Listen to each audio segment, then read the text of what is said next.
शिवाजीराव आढळरावांच्या राष्ट्रवादी प्रवेशावेळी अजित पवार यांनी डॉक्टर अमोल कोल्ह्यांच्या उमेदवारीचा एक खुमासदार किस्सा सांगितला।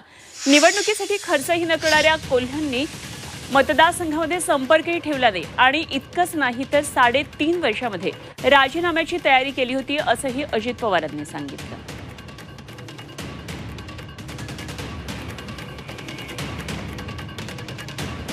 राजकीय लोक एखादा उमेदवार पराभूतच होत नाही म्हटलं की अभिनेत्याला काढतात। कधी अमिताभ बच्चनला काढलं, कधी हेमा मालिनीला काढलं, कधी धर्मेंद्रला काढलं, कधी गोविंदाला काढलं, म्हणजे निवडणुकीला काढलं, नाहीतरी कुठलं काढलं। कधी अशा त्यांना वेगवेगळ्या पद्धतीनं राजेश खन्नाला उमेदवारी दिल्लीमध्ये दिलेली होती। जिथं उमेदवार पराभूत होत नाही तिथं त्या ग्लॅमरचा फायदा घ्यायचा।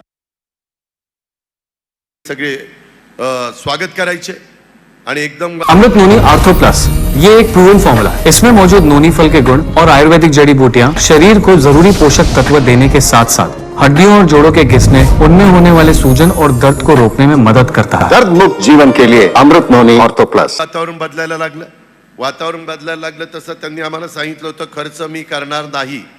मी म्हणलं 3 मतदारसंघाची जबाबदारी दिलीप वळसे पाटील घेतील, 3 मतदारसंघाची जबाबदारी अजित पवार घेईल। काही करू नका, फक्त प्रचाराला वेळ द्या। वेळ दिला, निवडून आले। शिवाजीरावांचा त्याच्यामध्ये पराभव झाला। निवडून आल्यानंतर एखादा जरी अभिनेता असेल, कलाकार असेल, सेलिब्रिटी असेल तर ज्या भागातनं आपण निवडून जातो तिथं संपर्क ठेवायचा असतो। मी त्यांना म्हणालो की बाबा तुम्ही संपर्क ठेवा, फक्त संपर्क ठेवा। ते म्हणले दादा हे माझं काम नाहीये। एक दिवस माझ्याकडे आले आणि म्हणले हे संपलं, कोरोना संपला, आणि मला म्हणले दादा मला राजीनामा द्यायचा। अरे म्हणलं कशाला? लोकांनी 5 वर्ष निवडून दिलं, राजीनामा कुठं द्यायला निघाला? नाही म्हणले आपल्याला जमतच नाही। माझ्या मालिका असतात, माझे चित्रपट असतात, मला प्रॅक्टिस करावी लागते, त्याच्यामध्ये मला वेळ द्यावा लागतो। मालिकेचं शूटिंग रात्री उशिरापर्यंत चालतं।